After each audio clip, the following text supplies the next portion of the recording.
Hello guys यार, आप सभी का यार जेईई मेन जनवरी अटेम्प्ट ऑलमोस्ट फिनिश हो चुका है और आप सभी के दिमाग में कुछ क्वेश्चन चल रहे हैं, उसी के ऊपर ही बात करने वाले हैं। तो बहुत सारे ऐसे बच्चे हैं जिनके यार जेईई मेंस में जो कैलकुलेशन उन्होंने की है उस बेसिस पे उन्होंने एक कंक्लूजन निकाला है कि उनके जो नंबर बन रहे हैं भैया 80 से लेकर 120 नंबर के बीच में बना है, मतलब 80 टू 120 मार्क्स।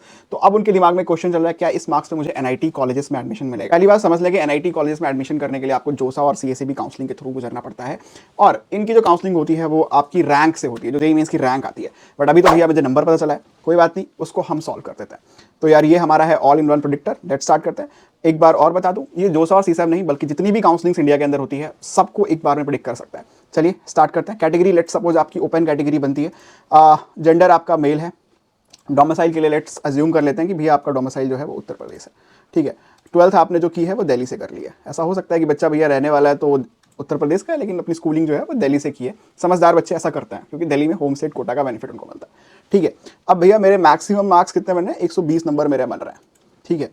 तो 120 नंबर पे जो मेरी रैंक आ रही है वो ये आ रही है 1,05,000। अब ये 1,05,000 आपकी एग्जैक्ट रैंक नहीं हो सकती, थोड़ा सा वेरिएशन 10,000 5,000 का लेके चलो, क्योंकि भैया यहाँ पे मार्क्स के बेस पे एग्जैक्ट परसेंटाइल नहीं बनता है। फॉर एग्जांपल किसी ने 22 जनवरी वाली जो शिफ्ट दी होगी और किसी ने जो है 24 जनवरी वाली शिफ्ट दी होगी, शिफ्ट वन दोनों का अगर लेके चले तो उनके 120 नंबर पे जो परसेंटाइल 22 वालों का बना होगा वो जरूरी नहीं कि 24 वालों का सेम बने। नॉर्मलाइजेशन लगता है, डिफिकल्टी लेवल पे डिपेंड करता है और बहुत सारे फैक्टर्स पे डिपेंड करता है। तो ये सब बहुत सारी चीज़ सोचने की जरूरत नहीं है, वो सारा काम कर दिया गया है। 5 साल का डेटा एनालिटिक्स लगा हुआ है, तो एकदम सही तो किसी का सॉरी कोई नहीं बता सकता, लेकिन कहीं हद तक एग्जैक्ट होगा ये मैं बता सकता हूँ। इतनी क्लैरिफिकेशन देना इंपॉर्टेंट है, अदरवाइज बहुत सारे बच्चे बोलेंगे सर मेरा तो बहुत डिफरेंट आ गया है ना। और मिनिमम मार्क्स मैं लेके चलता हूँ 110, ठीक है।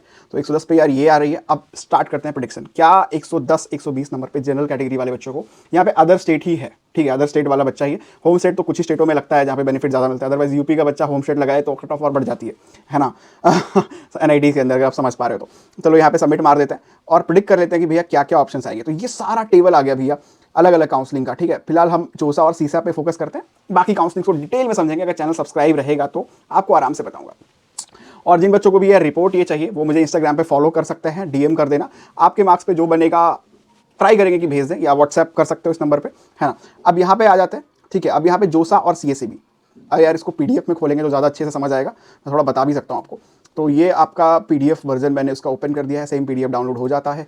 120 से 110 नंबर के बीच की बात है। जनरल कैटेगरी पे जोसा और सीसा में क्या क्या मिलेगा, मतलब एनआईटी मिलेगी कि नहीं, क्वेश्चन ये है। तो भैया देखते हैं क्या क्या मिल रहा है जोसा सीसा में। जीएफटीआई मिल रही है, जीएफटीआई मिल रही है, जीएफटीआई मिल रही है, जीएफटीआई मिल रही है, जीएफटीआई, अरे एनआईटी मिल गई, एनआईटी मिल रही है, एनआईटी मिल रही है। कौन कौन सी एनआईटी मिल रही है, तो भैया यहाँ पे 3 एनआईटीज आपको मिल रही है।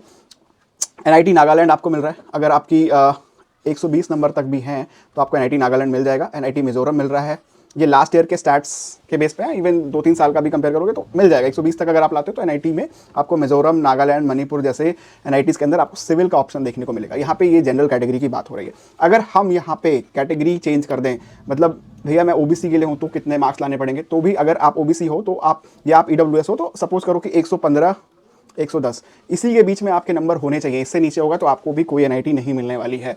तो अब क्वेश्चन आता है कि एनआईटी नहीं मिलेगा तो और क्या ऑप्शंस मिलेगा।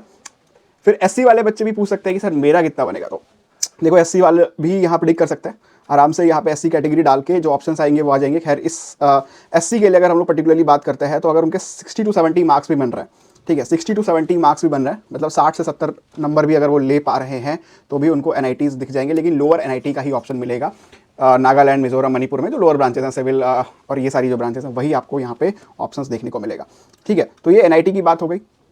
अब जिस बच्चे के 110 120 आ रहे हैं, 80 आ रहे हैं, 90 आ रहे हैं, भैया एनआईटी के अलावा आपको बहुत सारी अदर काउंसलिंग देखनी पड़ेगी, क्योंकि आपको एक तो एनआईटी बहुत अच्छा नहीं मिल रहा है और दूसरा जो मिल रहा है बहुत लोअर ब्रांचेस मिल रही है। तो अब आप देखो कि आप स्टेट काउंसलिंग करवाओ, चाहे वो आईपीयू की काउंसलिंग हो गई है ना, क्या या आप अपर अटेम्प्ट में इंप्रूव कर लो, क्योंकि आपको एक रफ आइडिया हो गया है। तो आप डिफरेंट काउंसलिंग करा सकते हो, उसमें आपको कहीं हद तक स्टेट के काउंसलिंग्स के अंदर ये कॉलेजेस जो है आपको देखने को मिल जाएगा। तो आई होप सो गाइस कि आपके बहुत सारे डाउट्स क्लियर हुए होंगे, पता चल गया होगा एक रफ एस्टिमेट कि जनरल ओबीसी एससी वाले बच्चों के लिए एनआईटीज़ कितने मार्क्स पे मिलेगा।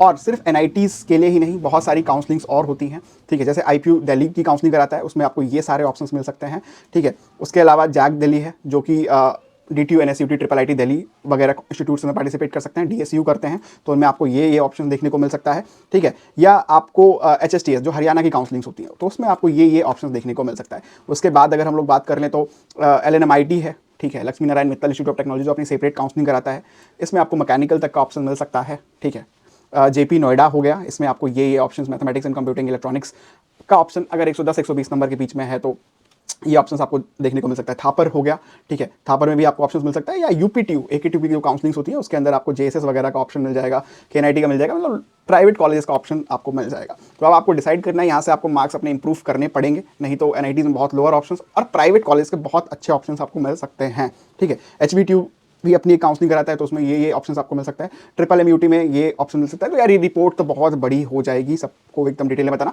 बट आई थिंक सो कि आपको एक रफ आइडिया लग गया होगा। अभी जाग चंडीगढ़ भी है, एमएसटी सेट भी है, बीआईटी जयपुर के कैंपसेस हैं। तो ये सब अगर आपको चाहिए डिटेल में रिपोर्ट तो आप मुझे यार इंस्टाग्राम पे फॉलो कर सकते हो, डीएम कर सकते हो, मैं आपको भेज दूंगा और आप अपनी तैयारी लगा लो, अपने टाइम में इंप्रूव कर लो। Thank you so much guys for watching this video.